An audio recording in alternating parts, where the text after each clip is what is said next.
Police స్టేషన్కి ఇన్స్ట్రక్షన్లు ఇచ్చి స్పెషల్ టీమ్స్ పెట్టి కాన్సన్ట్రేట్ చేయాలి, దొంగతనాలను పట్టుకోవడానికి దొంగలు పట్టడానికి కాన్సన్ట్రేట్ చేయమన్నారు. అదేవిధంగా మన దాచేపల్లి పోలీస్ స్టేషన్లో పాపారావు ఎస్ఐ గారు, అలాగే పిడిగాల కానిస్టేబుల్ వెంకటేశ్వర్లు మరియు కొంతమంది కానిస్టేబుల్తో స్పెషల్ టీం పెట్టి ఈ ఇంటి దొంగతనాలని దర్యాప్తులో వాళ్ళని ప్రత్యేకంగా నియమించాము. దానిలో భాగంగా వీళ్ళు నిన్న సాయంత్రం 6 గంటలకి ఈ వింటేజ్ టీ స్టాల్ జంక్షన్లో ఒక 2 వ్యక్తులని అనుమానాస్పదంలో పట్టుకున్నారు. వాళ్ళని విచారించగా వాళ్ళిద్దరు పేర్లు బాబా వలి సనఫ్ సైదా సాహెబ్ అని, ఈయన కారంపూడి నేటివ్ ప్లేసు, అలాగే వేమల యేసురాజు ఈయనదేమో కారంపూడి గ్రామం. వీళ్ళిద్దరూ పట్టుబడ్డారు. వీళ్ళని విచారిస్తే వీళ్ళిద్దరూ ఇంతకుముందు బాబా వలి అయితే సుమారు 30 ఇంటి దొంగతనాలు చేశాడు. అదే కదా యేసురాజు కూడా దొంగతనాలు చేసి జైలుకి వచ్చారు. వీళ్ళిద్దరూ జైల్లో పరిచయం అయ్యారు. వీళ్ళు మార్చిలో రిలీజ్ అయ్యారు బయటికి.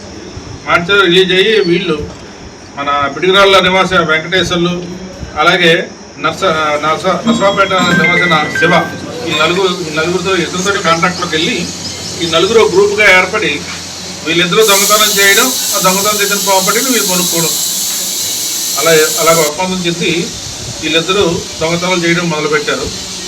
అలా సుమారు 7 దొంగతనాలు చేశారు.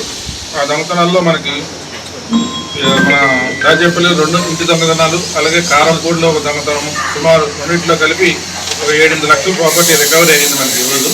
అదేవిధంగా బిరంగిపురంలో ఒక బైక్ కూడా దొంగతనం చేశారు. ఆ బైక్ కూడా రికవరీ చేశాము. వీళ్ళు దొంగతనానికి యేసురాజు గారికి ఆటో ఉంది. ఈ ఆటోలో వచ్చి ఇల్లు ఎంచుకొని తాళం వేసి ఇల్లు దొంగతనం చేయడం మొదలుపెట్టారు. ఆటోని కూడా సీజ్ చేశాము. వీళ్ళలో వెంకటేశ్వర్లు ఎవడైతే రిసీవర్ వాడిని కూడా అరెస్ట్ చేశాము. శివ అన్నోడు ఇంకా దొరకలేదు మాకు, వాడి గురించి వెతుకుతున్నాము. వాడి దొరికితే కూడా వాడిని కూడా అరెస్ట్ చేస్తాం. ప్రస్తుతానికి 4 కేసుల్లో ప్రాపర్టీ రికవరీ అయింది. మళ్ళీ వీళ్ళని జైలుకి పంపించి పోలీస్ కస్టడీ తీసుకొని మిగిలిన కేసుల్లో కూడా ప్రాపర్టీ రికవరీ చేస్తాం.